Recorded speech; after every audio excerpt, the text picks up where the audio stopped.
Hi, Lena. It's Thursday, May 4th, Star Wars Day. You can probably hear the chaos in the background. That's because we have some special children. But, they're missed. Hopefully things are going better.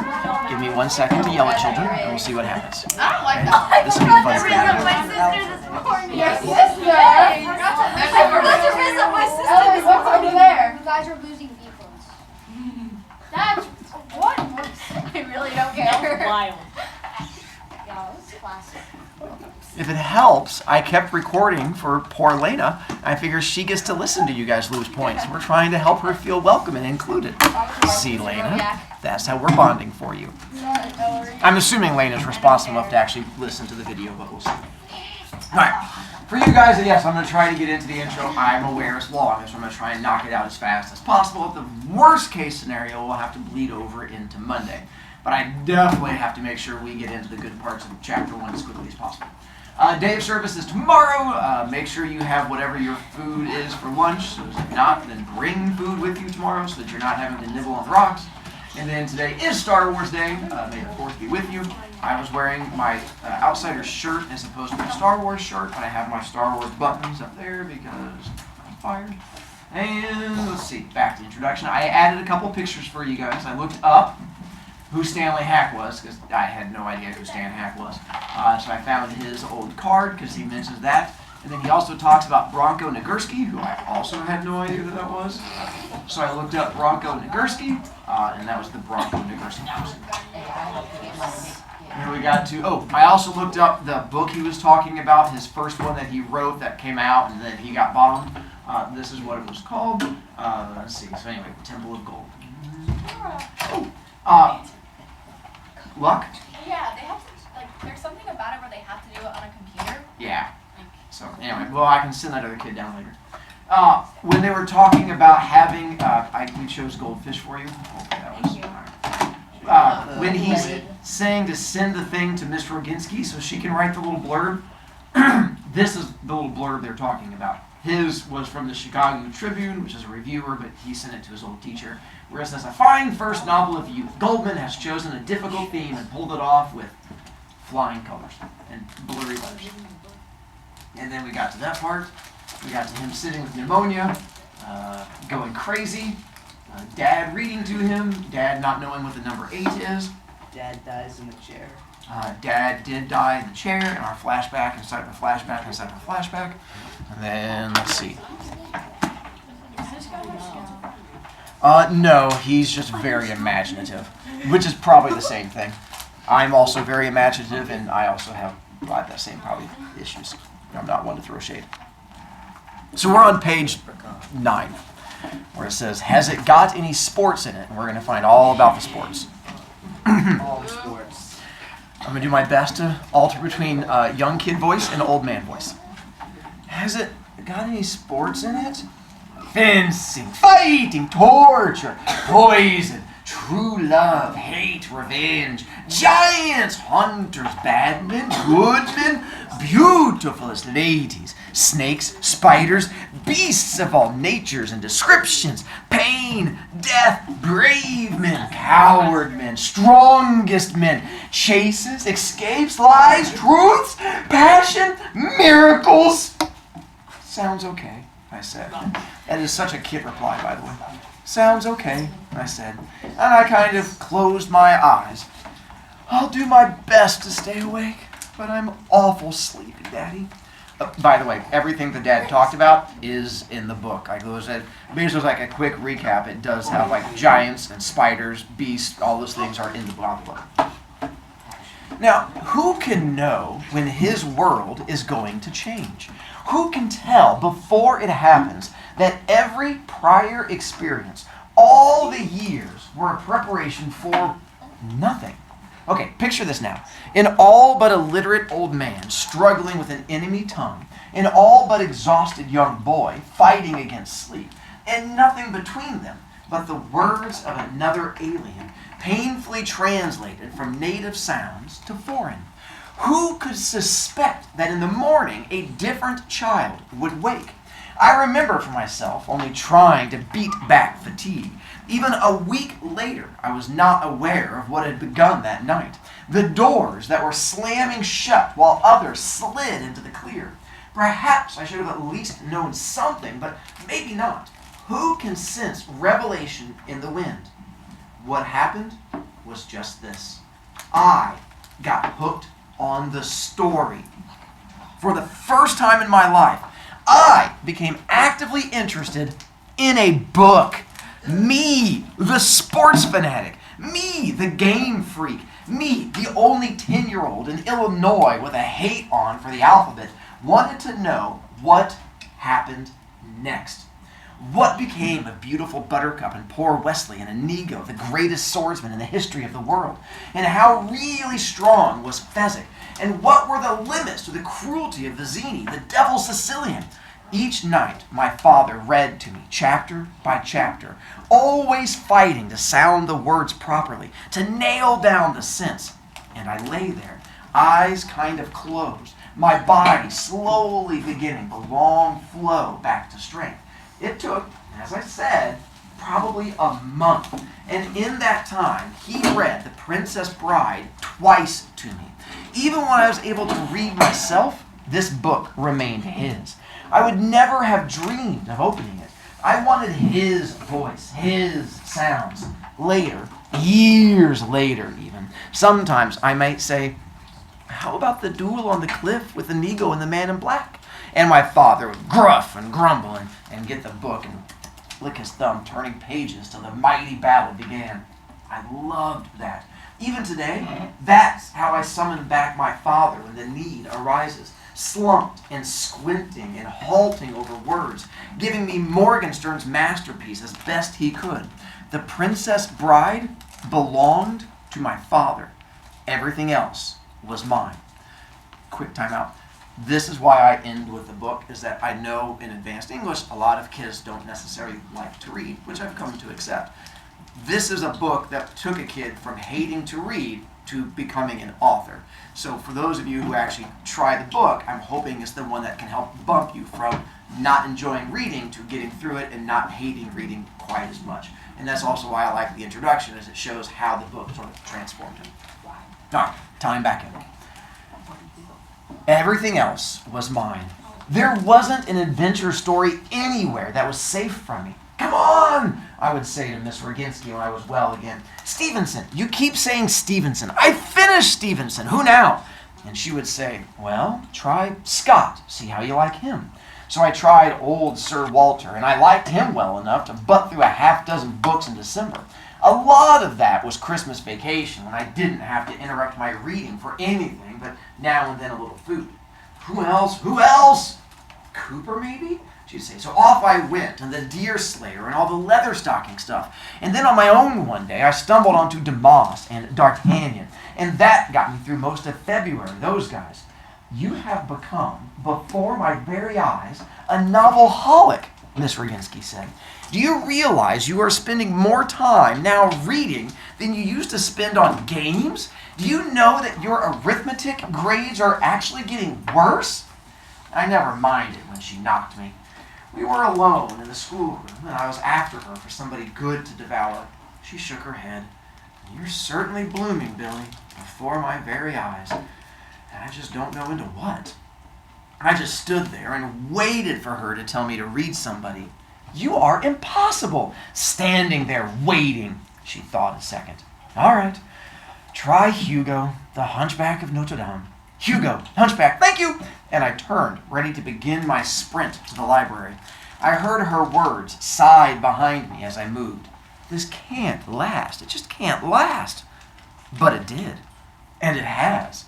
I am now as devoted to adventure now as then. And that's never going to stop. That first book of mine I mentioned, The Temple of Gold, do you know where the title comes from? From the movie Gunga Din, which I have seen 16 times, and I still think is the greatest adventure movie ever made. Okay, true story about Gunga Din. When I got discharged from the Army, I made a vow never to go back on an Army base. No big deal, just a simple lifelong vow. Okay, now I'm home, the day after I get released, and I've got a buddy at Fort Sheridan nearby, and I call to check in, and he says, hey, guess what's playing at the base theater tonight? Gunga Din. We'll go. It's tricky. You're a civilian. Upshot, I got back into uniform the first night I was out and snuck on to an army post to see the movie. Snuck back. Thief in the night. Heart pounding. The sweats. Everything. I'm addicted to action, adventure, call it what you will, in any way, shape, etc. I never missed an Alan Ladd picture, an Errol Flynn picture. I still don't miss John Wayne pictures. Another quick pause. With that story he told, it's a different world because now you guys can just stream everything. But back in my childhood, during dinosaur times, if there was a movie you liked, you only got to see it in the theater. And every once in a while, theaters would show old movies, and people would get excited and go out to like the movie theater to see that one movie that you could do.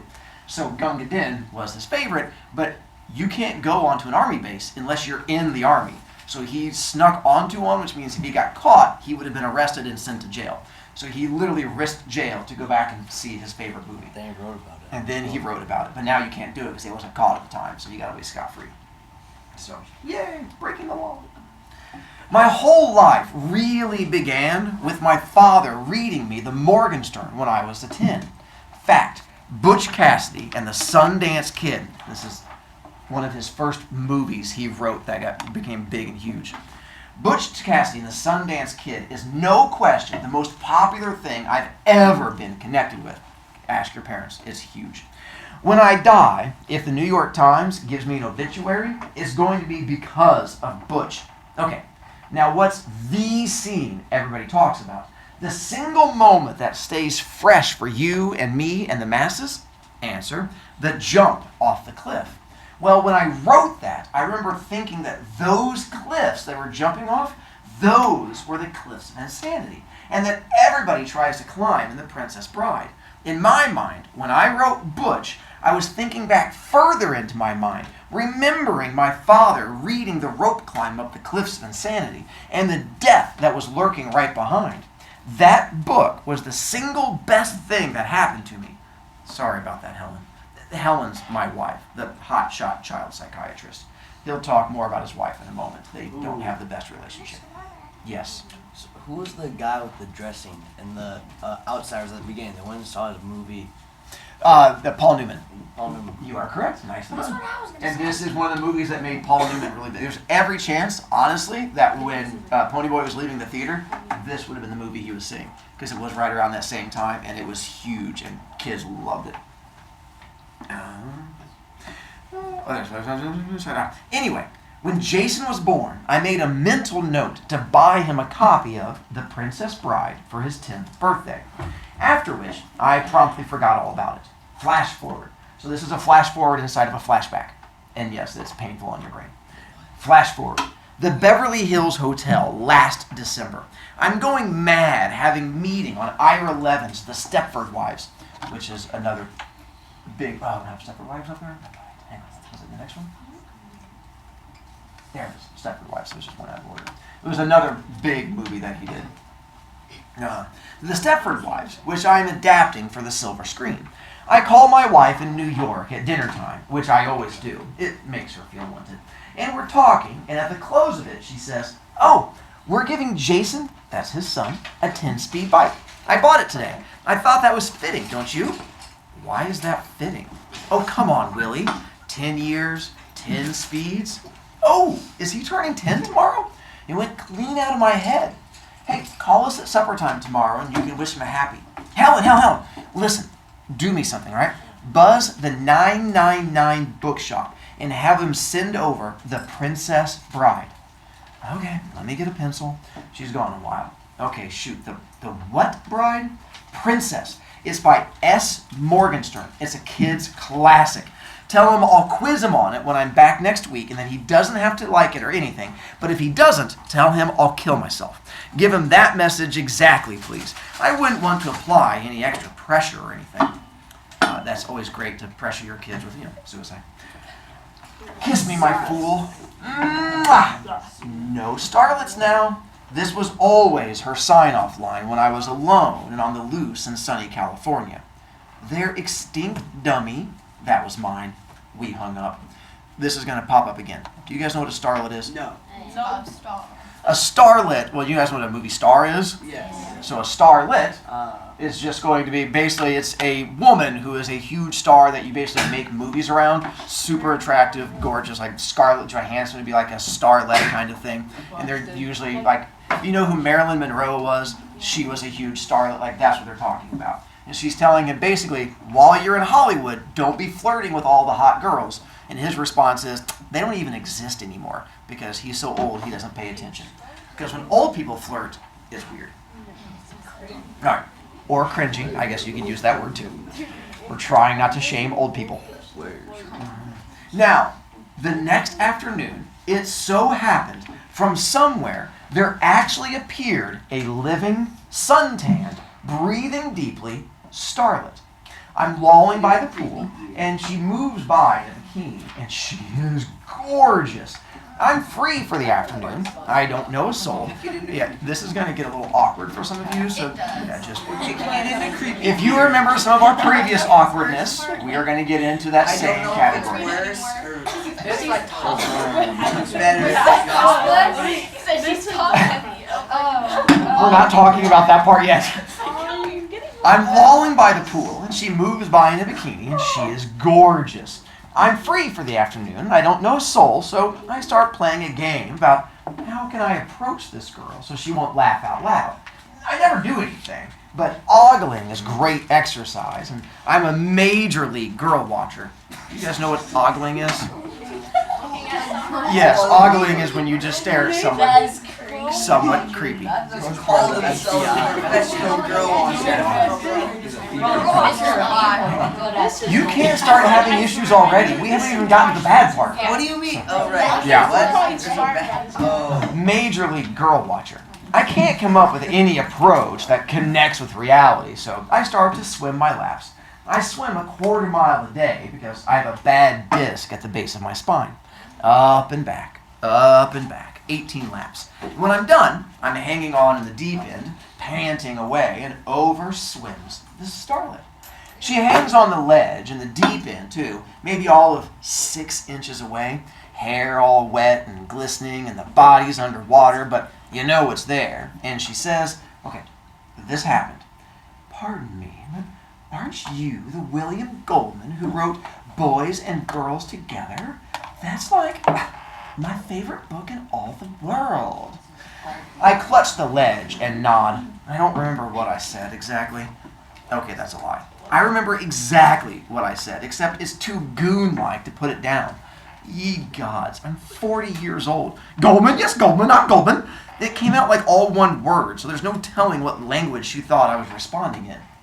I'm Sandy Sterling. Hi. Hi, Sandy Sterling, I got out, which was pretty suave. Well, suave for me, anyway. I'd say it again if the same situation came up. Then my name was paged. The Zanooks won't leave me alone, I say. And she breaks out laughing, and I hurry to the phone thinking, was it really all that clever? And by the time I get there, I decide, yeah, it was. And into the receiver, I say that. Clever, not hello, not Bill Goldman. Clever is what I say. Did you say clever, Willie? It was Helen. I'm in a story conference, Helen, and we're speaking tonight at supper time. Why are you calling at lunch for? Hostile. By the way, is he in a story conference? No. So what's he doing? Lying. Lying to his wife. Everyone knows that is the best way to start a relationship. Hostile. Never argue with your wife about hostility when she is a certified Freudian. That just means a psychiatrist. It's just, they're driving me crazy with stupid notions in this story conference. What's up? Nothing, probably, except the Morgenstern is out of print. I've checked with Doubleday, too. You sounded kind of like it might be important, so I'm just letting you know Jason will have to be satisfied with his very fitting 10-speed machine. It's not important, I said. Sandy Sterling was smiling from the deep end, straight at me. Thanks, though, anyway. I was about to hang up, and I said, well, as long as you've gone this far, can you call Argosy on 59th Street? They specialize in out-of-print stuff. Argosy, 59th. Got it. Talk to you at supper. She hung up. She hung up without saying no starlets now. Every call, she ends with that. And now she doesn't.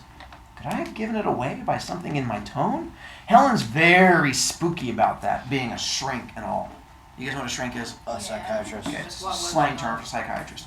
And all. Guilt, like pudding, began bubbling on the back burner, meaning it's eating at the back of his brain. I went back to my lounge chair, alone. Sandy Sterling swam a few laps. I picked up my New York Times. A certain amount of sexual tension in the vicinity. Done swimming? She asked. I put my paper down. She was by the edge of the pool now, nearest my chair. I nod, staring at her. Which Zanuck, Dick or Daryl? The Zanucks were, if you guys know who the Russo brothers are, they directed all the Avengers movies and stuff like that. They're a pair of brothers who did directing. Before them, there were the Zanuck brothers who did all of these big movies back in the 70s. Which Zanuck, Dick or Daryl? It was my wife, I said. Emphasis on the last word. Didn't even faze her. She got out and lay down in the next chair. Top heavy, but golden, if you liked them that way. You had to like Sandy Sterling. I liked them that way. I'm not explaining that part.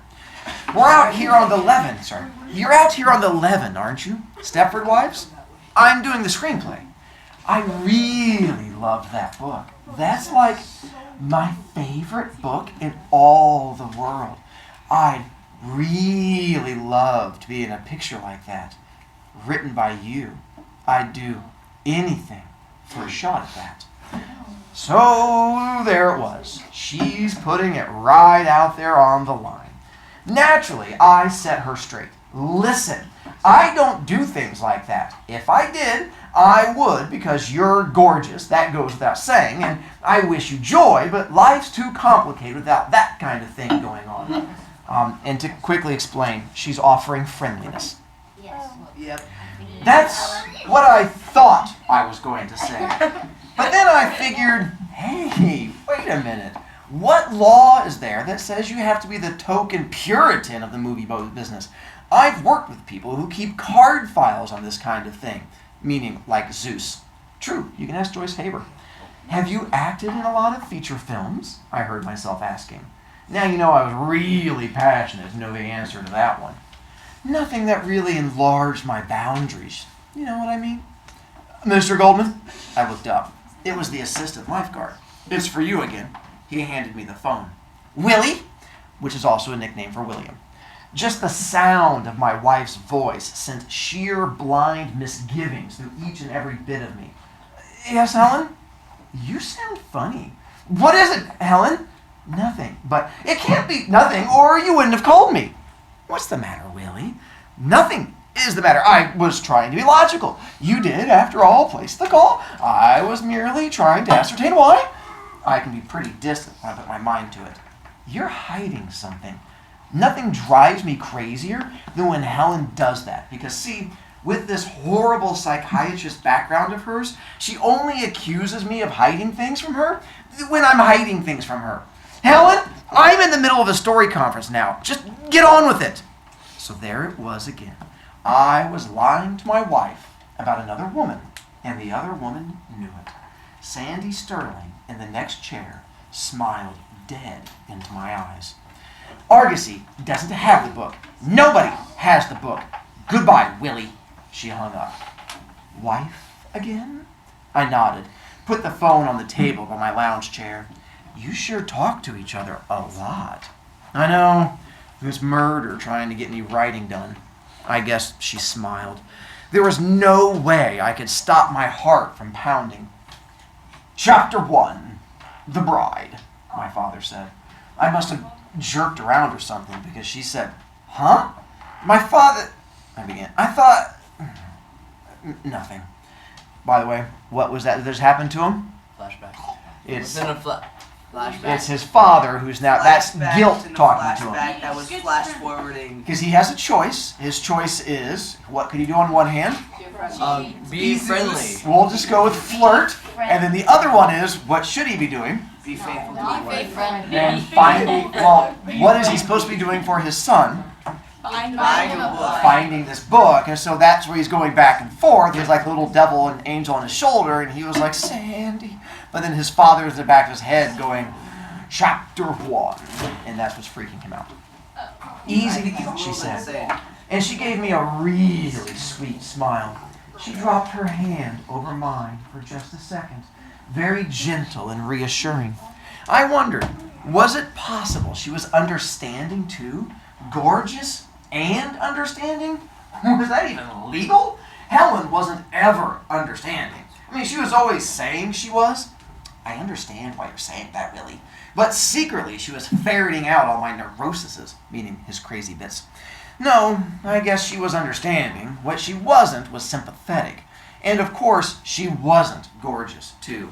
Skinny, yes. Brilliant, yes. I met my wife in graduate school, I said to Sandy Sterling. She was getting her PhD. Sandy Sterling was having a little trouble with my train of thought. We were just kids. How old are you? Do you want my real age or my baseball age? Tricky thing. So on baseball cards, they always lie about their stats. And so that's the whole big thing. On baseball cards, where they say like how big they are or how strong they are, it's all lies. So here she's saying, you want my real age or my made-up age? Let's see. Or my baseball age. Now, I really laughed then. Gorgeous and understanding and funny? Fencing, fighting, torture, my father said. Love, hate, revenge, giants, beasts of all natures and descriptions, truths, passion, miracles. It was 12:35, and I said, one phone call, okay? Okay. New York City information? I said, into the receiver. And then, when I was through, I said, could you give me the names of some 4th Avenue bookshops, please? There must be like 20 of them. 4th Avenue is the used and out-of-print book center of the English-speaking chapter of the civilized world. While the operator looked, I turned to the creature on the next lounge. It said, my kid turns 10 today. I'd kind of like for him to have this book from me, a present. It won't take a sec. Swing, Sandy Sterling said. I list one bookstore called the 4th Avenue Bookshop, the operator said, and then gave me the number. Can you give me any of the others? They're all down there in like a clump. If you will give me their names, I can help you, the operator said, speaking bell talk. This one will do, I said. And I got the hotel operator to ring through for me. Listen, I'm calling from Los Angeles. I need The Princess Bride by S. Morgenstern. Nope, sorry, the guy said. And before I could say, well, could you give me the names of the other stores down there, he hung up. Give me that number back, please, I said to the hotel operator. And when the guy was on the line again, I said, hey, this is your Los Angeles correspondent? Don't hang up so fast this time. I ain't got it, mister. Yeah, I understood that. What I'd like is, since I'm in California, could you give me the names and numbers of some of the other stores down there? They might have it, and there aren't exactly an abundance of New York Yellow Pages drifting around out here. Yeah, they don't help me, I don't help them. He hung up again. I sat there with the receiver in my hand. So, what's this special book? Sandy Sterling asked. It's not important, I said, and hung up. Then I said, yes it is, and picked up the receiver again. Eventually, got my publishing house in New York, Harcourt Brace Jovanovich. And after a few more eventuallys, my editor's secretary read me off the names and numbers of every bookstore in the 4th Avenue area. Hunters, my father was saying now. Bad men, good men, beautifulest ladies. He was camped in my cranium, hunched over, bald and squinting, trying to read, trying to please, trying to keep his son alive and the wolves away. It was 1:10 before I had the list completed and rang off from the secretary. Then I started with the bookstores. Listen, I'm calling from Los Angeles on the Morgenstern book, The Princess Bride, and... Sorry, busy signal. Not for years. Another busy. 1:35. Sandy swimming, getting a little angry too. She must have thought I was putting her on. I wasn't, but it sure looked that way. Sorry, I had a copy in December. No soap, man, sorry. This is a recorded announcement. The number you have dialed is not in working order. Nope, Sandy really upset now, glaring, gathering debris. Who reads Morgenstern today? Sandy going, gorgeous, gone. Bye, Sandy. Sorry, Sandy. Sorry, we're closing. 1:55 now, 4:55 in New York, panic in Los Angeles. Busy, no answer. Florinese, I got to think, somewhere in the back. I sat in my lounge chair. His accent was thick. I need the English translation. Oh, you don't get much call from Morgenstern nowadays. I don't know anymore what I got back there. You come in tomorrow, you look around. I'm in California? Oh, Meshuggah. It would mean a great deal to me if you'd look. You gonna hold on while I do it? No, I'm not gonna pay for this call. Take your time. He took 17 minutes. I just hung on, listening. Every so often I'd hear a footstep or a crash of books or a grunt. Ugh. Finally, well, I got the Florinese like I thought. So close, but not the English. And suddenly he's yelling at me. What? Are you crazy? I think I'm back. And he says I haven't got it. Yes, I got it. I got it right here. And believe me, it's going to cost you a pretty penny. Pretty good accent. I thought I nailed that one, by the way. Great. Really. No kidding. Now listen. Here's what you do. Get yourself a cab. Tell him to take the book straight up to Park. And Mr. California Meshuggah, you listen now. It's coming up a blizzard. And I'm going no place. And neither are these books without money. $6.50 on the barrel each. You want the English? You got to take the Florinese. And I close at 6. These books don't leave my premises without $13 changing hands. Don't move, I said. And there's where I have to stop with you. I hate to do this, but I'm going to have you guys finish intro and I'm going to talk about it because there's only like 10 pages left. Just over 10 pages. And so we're going to get to that. I will start chapter 1 on Monday with you. So, but there is a quiz next week, and introduction is in there, and that last 10 pages is where he explains how Princess Bride comes to be. It's kind of a critical 10 pages. Plus, you're going to meet Jason, his blimp of a brown son. You're also going to get a chance to meet his wife and find out a lot more about her, and I'll answer questions. But Monday, we'll actually get to the Princess Bridey part and stuff like that. Ugh. All right. And then Lena, stop being dead. Come back to life. All right. And, have a good weekend.